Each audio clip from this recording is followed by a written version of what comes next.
Stars glittered across the enormous crystal dome of the Galactic Council headquarters as Ambassador James Walker marched toward the center platform. His shoes clicked against the polished stone, making every alien representative look up. The usual hum of conversation faded when Walker's serious face appeared on the giant floating screens above the chamber. 300 different alien species watched him in silence.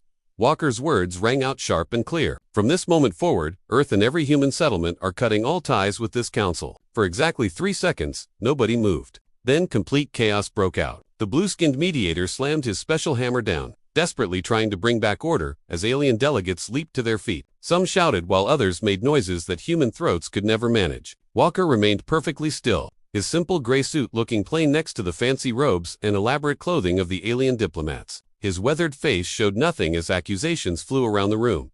"This is impossible," the Rustorian trade minister yelled, pounding his desk with one of his arms. "What about the treaties?" "The treaties?" Walker interrupted coldly. "You mean the ones your people have violated 17 times just this past year? The same agreements that were supposed to protect human colonies from being cheated in trade deals." A high counselor, a tall being whose body looked like it was made of living crystal, lifted her hand to quiet the room. "Ambassador Walker, surely we can talk about this. The council has always what?" Walker's calm finally cracked. "Always treated humans like we were worth less than everyone else. Always voted against us. Always stole our inventions while claiming it was for the greater good." The chamber's lights flickered as thousands of data screens lit up all at once, showing the history of council votes that went against human interests. Walker had planned this carefully, making certain every species would see their own acts of betrayal displayed right in front of them. 10 years back, you invited Earth to join the Galactic Council with big promises: equal treatment, sharing technology, respecting our culture. Instead, Walker's voice dropped lower, forcing the delegates to lean in. "You've stolen our ideas without paying for them, moved your people onto planets we found first,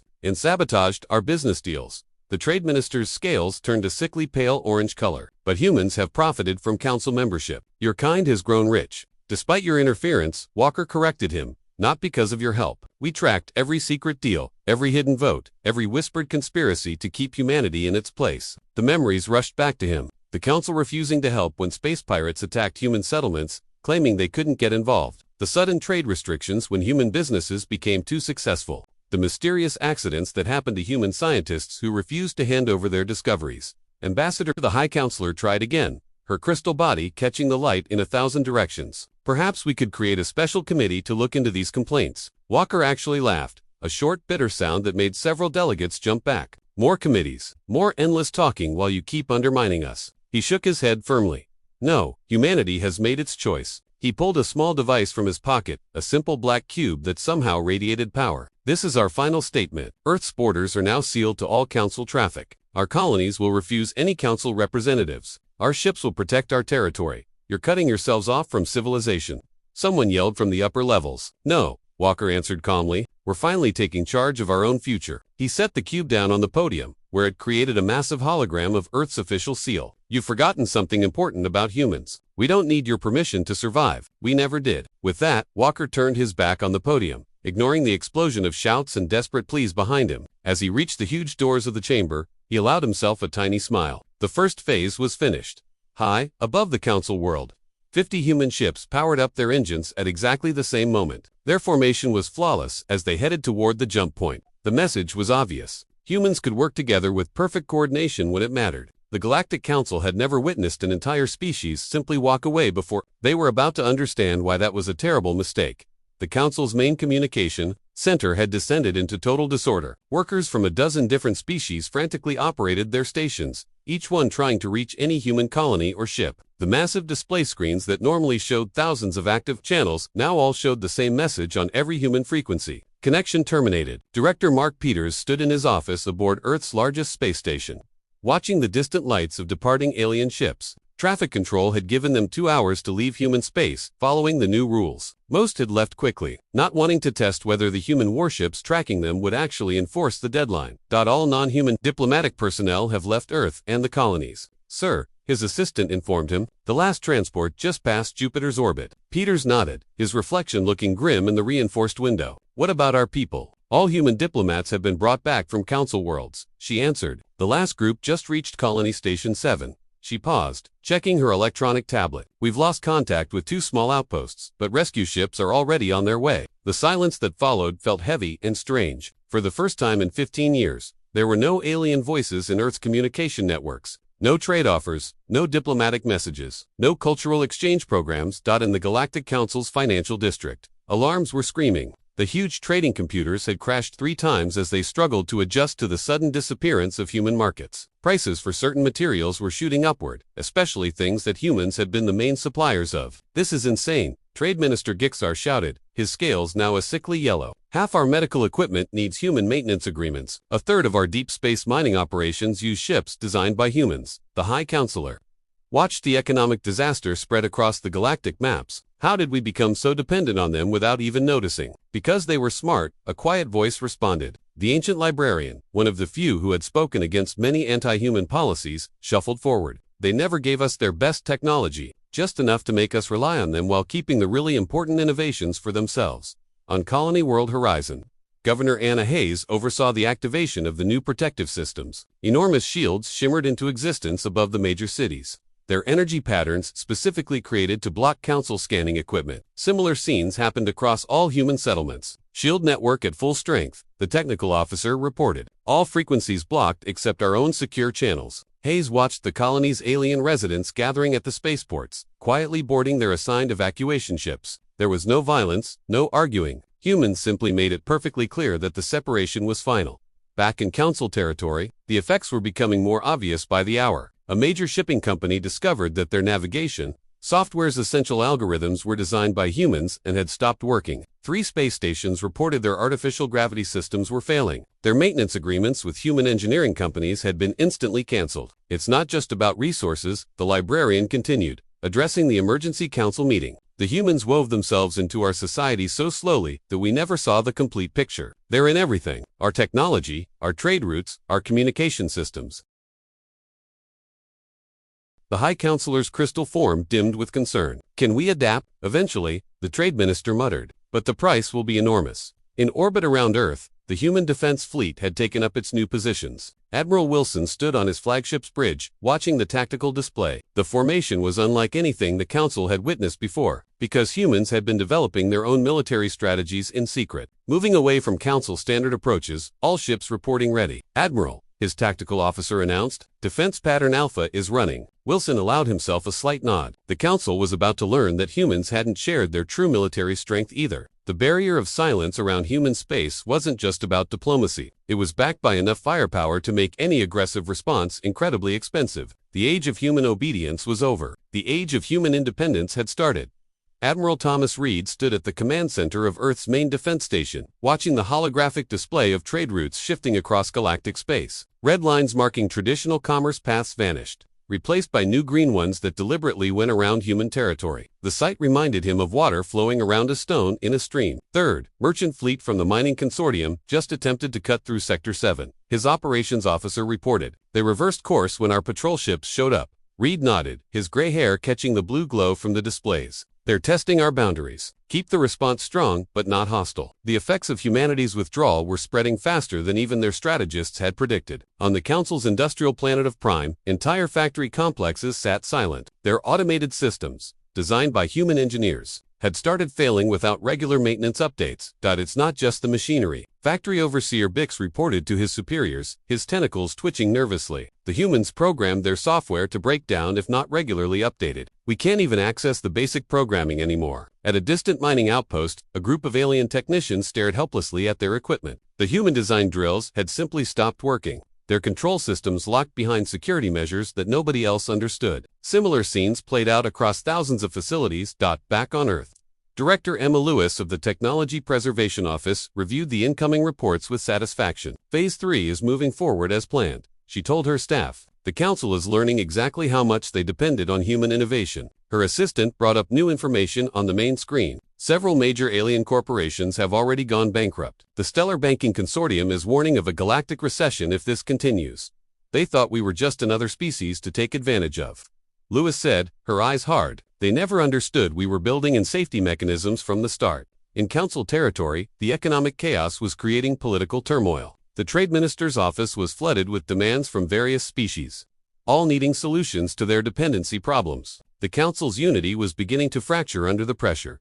2 more member species have asked for emergency assistance. An aide reported to the High Counselor. Their medical facilities can't operate without human biotech supplies. The High Counselor's crystal form vibrated with stress. What about the backup suppliers we contacted? None can match human quality or prices, the aide answered, and some of their supposedly independent technology turned out to be based on human patents. Admiral Reed's command center lit up with new warnings. The tactical display showed a Council military fleet approaching human space, though still maintaining their distance. They're examining our defensive border, his tactical officer reported, but staying outside our declared boundaries. Reed studied the enemy fleet's formation. They're probably trying to determine if our defensive abilities match our economic influence. He allowed himself a small smile. Let them look. Everything they can detect is exactly what we want them to detect.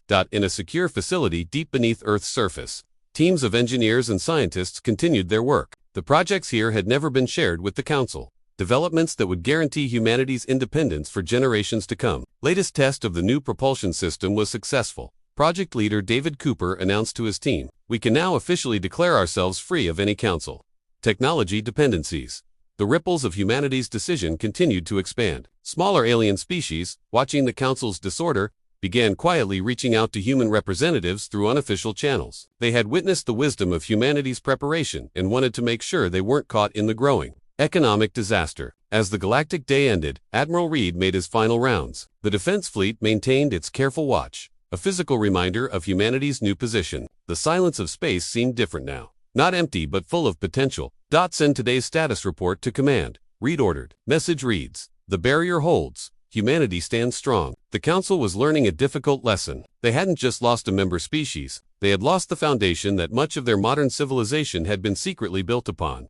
The Council chamber, once a symbol of galactic unity, now echoed with angry arguments. Ambassador Mary Stone watched the proceedings from a hidden observation post on a nearby asteroid. Her encrypted communication system picked up every word of the increasingly hostile debate. The merchant clans demand action. The trade minister's scales had turned almost black with anger. 3 more major trading houses collapsed this morning, and what would you have us do? The defense minister's metallic skin reflected the chamber's lights as he stood up. Start a war with the humans. Our initial assessments suggest their defensive capabilities far exceed what they showed us before. Stone made notes on her tablet, tracking which species were showing signs of breaking from Council authority. The plan was working even better than expected. The Council's power structure was crumbling from the inside. Director, her communications officer called out, "We're receiving another encrypted request for contact. The RimWorlds Alliance wants to open secret negotiations." Stone nodded. The RimWorlds had always been treated as lesser citizens by the Council, just like humans. Schedule a secure meeting. Same procedures as the others. In human space,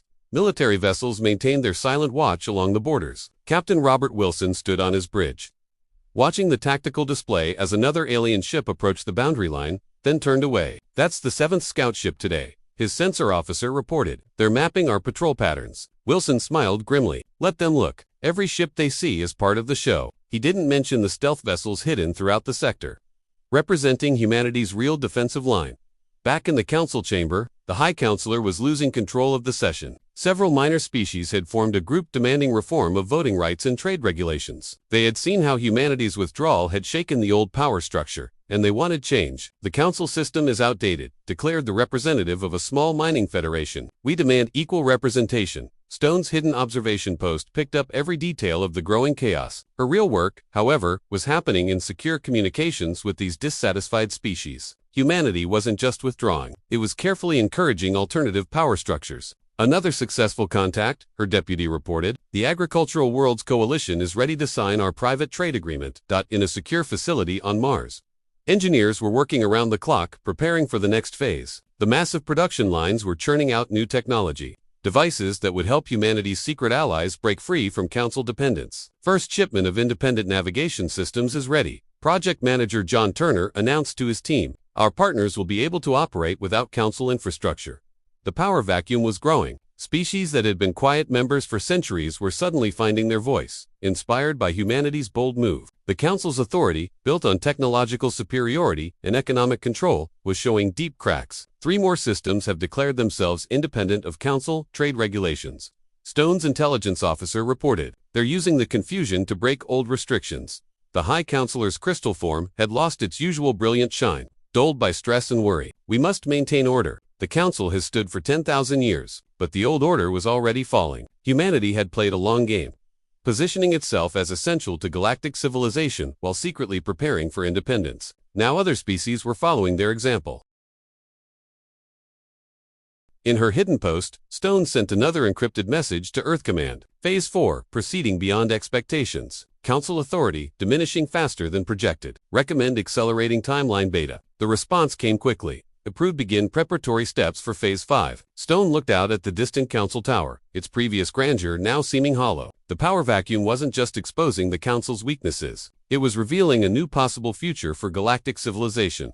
One where power wasn't concentrated in the hands of a few ancient species. Humanity hadn't just changed its own position in the galaxy. It had started a revolution. The Council's emergency session chamber crackled with tension as all 300 member species gathered for what many were calling the most critical meeting in 1,000 years. The High Councilor's crystal form had lost its usual luster, dulled by weeks of crisis. Our situation is grave, she began, her voice echoing through the vast hall. Half our major trade routes are now compromised. A quarter of our member worlds are threatening to follow humanity's example. The economic displays hovering above showed alarming figures. Markets were crashing across council space as more species began questioning the old order. The trade minister's scales had turned an unhealthy gray as he studied the numbers. Even our military advantage is in question, the defense minister reported, his metallic skin reflecting the emergency lights. Our latest intelligence suggests the human fleet we can see is only a fraction of their true strength. Angry murmurs filled the chamber. The council's power had always rested on three pillars: economic control,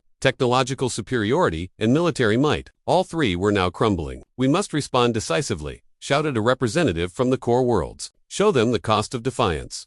With what? The defense minister countered. Half our advanced weapon systems use human-designed components. We've lost access to their maintenance procedures. In a private chamber adjacent to the main hall, a select group of council leaders met secretly with their intelligence chiefs. The news was even worse than they had feared. The humans didn't just plan their withdrawal, the chief intelligence officer reported, displaying classified information. They've been systematically building alliances with our smaller member worlds, offering them technology and protection we never provided. The High Councilor's crystal structure trembled slightly. How many? At least 40 species are ready to declare independence, maybe more. They've been watching how we failed to force humans back into line. Back in the main chamber, the debate had turned bitter. Ancient allies accused each other of allowing humans too much influence. Powerful trading houses blamed each other for becoming dependent on human technology. We should have seen this coming. The ancient librarian spoke up, silencing the arguments. They gave us exactly what we asked for, but never what we needed. Every technology they shared had hidden limitations. Every trade agreement left them with backup options. The trade minister slumped in his seat. They played us for fools. No, the librarian corrected. They played us for arrogant oppressors, which is exactly what we were. Now others are following their example. Emergency reports kept flowing in. Another major trading hub had declared independence from council authorities. 3 more species had announced they were reviewing their membership. The carefully maintained power structure of millennia was unraveling. We have 3 options, the High Councilor finally announced. We can try to force compliance through military action. We can attempt to rebuild without human assistance. Or, she paused, the words clearly difficult for her to speak. Or, we can admit our mistakes and try to negotiate a new relationship with humanity and our other members, one based on equality rather than control.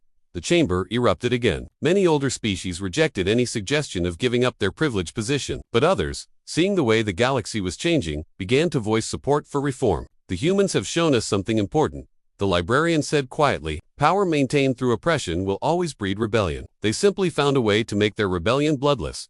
As the council argued, more reports arrived of systems declaring independence, of trade routes being redrawn, of new alliances forming beyond council control. The old order was dying, not through violence or war, but through the careful planning of a species they had underestimated. The council faced a choice: evolve or become irrelevant, and time was running out to decide. Admiral Thomas Reed stood at Earth's primary command center, watching as the Council's diplomatic vessel approached under escort. After months of silence, this would be the first official contact between humans and the Council since the withdrawal. They're following our approach coordinates exactly, his tactical officer reported. No deviation, no active scanning, just as we demanded. The message screen showed the Council ship, once a symbol of authority, now appearing almost humble as it carefully followed the human escort vessels. Times had changed. In the diplomatic reception hall, Ambassador James Walker prepared to meet the council delegation. The same man who had delivered humanity's withdrawal message would now hear their response. Council ship has docked, the station AI announced. Delegation is proceeding through security screening. The High Councilor entered first. Her crystal form dimmed from its former brilliance. Behind her came representatives from major council powers, all of them noticeably more subdued than in past meetings. "Welcome to Earth space," Walker said formally. "You've requested this meeting. We're listening." The High Counselor straightened, her voice carrying the weight of her civilization's future. "The Council proposes a new arrangement between our peoples." Walker kept his face neutral, but internally he smiled. Everything had worked according to plan. The humans revealed their holographic display, showing the current state of galactic politics. "As you can see," Walker gestured to the map, "the old order is already changing. 57 species have declared independence from Council authority. Another 30 are in negotiations with us." The trade minister's scales shifted nervously. "We understand now. Your withdrawal wasn't just about humanity. You were creating a path for others to follow." "Every species deserves self-determination," Walker replied, something the Council forgot long ago. In orbit, more ships were arriving, representatives from formerly minor species who had aligned with humanity. They had come to witness this historic moment when the galaxy's power structure would be rewritten. "We propose a new galactic assembly," the High Counselor said, "equal representation for all species. No more privileged votes for senior members." Walker nodded. This was exactly what humanity had been waiting for. "Continue. Free trade between all worlds. Shared technological development. Each species retains control of their core innovations but can trade them fairly." In the command center, Reed watched as more ships arrived. The Council's military escort, once proud and powerful, now seemed small compared to the combined fleets of Earth and its allies. "And the most important point," the High Counselor concluded, "no species may impose their will on another through economic or technological coercion." Walker allowed himself a small smile. "You've had time to think about your mistakes. We've had time to see the future humanity envisioned," she corrected, "one where cooperation replaces control." The terms were presented, discussed, and refined. Humanity would return to galactic politics, but not as a subject of the Council. Instead, they would help establish a new order, one built on mutual respect and genuine cooperation. "There's one more thing," Walker added, revealing humanity's final condition. "All species currently under Council restrictions must be given the choice to determine their own path." The Council delegates exchanged looks. This would mean the end of their dominance, but they had no real choice. Humanity had shown them a better way, and now they had to follow it. "We accept," the High Counselor said finally. In that moment, thousands of years of galactic history changed course. Human planning had succeeded, not through violence or force, but through careful preparation and an understanding of true freedom. The new era would begin not with a bang but with a handshake between equals.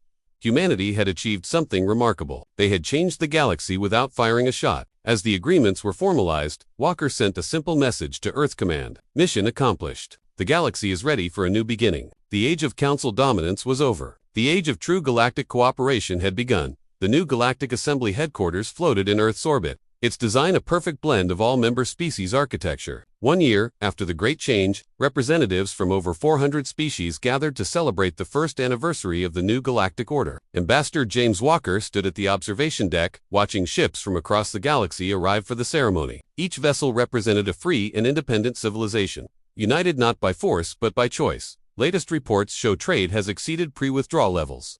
His aide informed him, joining him at the window. But this time, it's balanced. No species holds unfair advantages. The massive chamber below them filled with delegates. Former Council powers now sat as equals beside species they once dominated. Humanity's gambit had transformed galactic society more thoroughly than anyone expected. "The technology exchange program is thriving," Chief Engineer Foster added, displaying data on her tablet. "When species share innovations willingly, everyone advances faster." In deep space, the combined fleet of Earth and its allies conducted joint exercises. Admiral Reed watched from his command ship as vessels from 30 different species performed complex maneuvers together. "They've learned our tactics well," his executive officer noted. Reed nodded. "Because we're teaching them as partners, not subjects." The celebration ceremony began with representatives from each species sharing their experiences of the past year. Former Council worlds spoke of learning to stand on their own. Previously, oppressed species described the rapid advancement under the new system. Humanity showed us a different path. The High Counselor addressed the gathering, her crystal form now shining with renewed purpose. They proved that true strength comes from cooperation, not control. Walker took the podium next, looking out at the assembled representatives. "1 year ago, we took a risk. We believed that freedom and equality would create a stronger galaxy than oppression and control. Today, we see the proof." The holographic displays showed the new trade routes, research collaborations, and joint defense initiatives that crisscrossed the galaxy. Species that once competed now work together, sharing resources and knowledge freely. The old Council feared that giving up control would lead to chaos. Walker continued. Instead, it has led to the greatest period of peace and progress in galactic history. In Earth's secure facilities,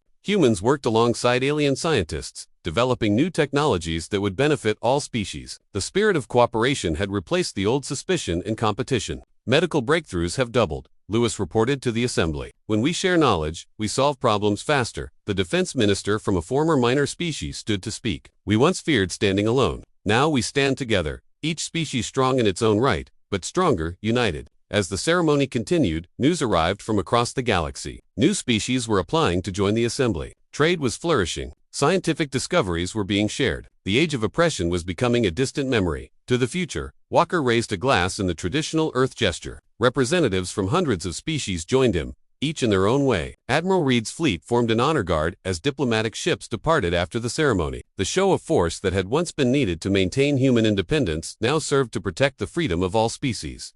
Final report from the border patrols. His communications officer announced, all sectors report peace and stability. In the Assembly's private chamber, Walker met with the Leadership Council, a rotating body representing all member species. They reviewed the year's achievements and planned for the future. Humanity's greatest victory, the former High Counselor observed, was showing us how to change without destruction. Walker smiled. We just had to prove that cooperation works better than control. The galaxy did the rest itself. As the celebration ended, ships departed for their home worlds, carrying with them the spirit of the new age. Humanity had not just changed its own destiny, it had changed the destiny of every species in the galaxy. The stars seemed brighter somehow, as if reflecting the hope of this new era. The galaxy had learned that true power comes not from domination, but from working together as equals. And it all began with humanity's quiet rebellion, the withdrawal that changed everything.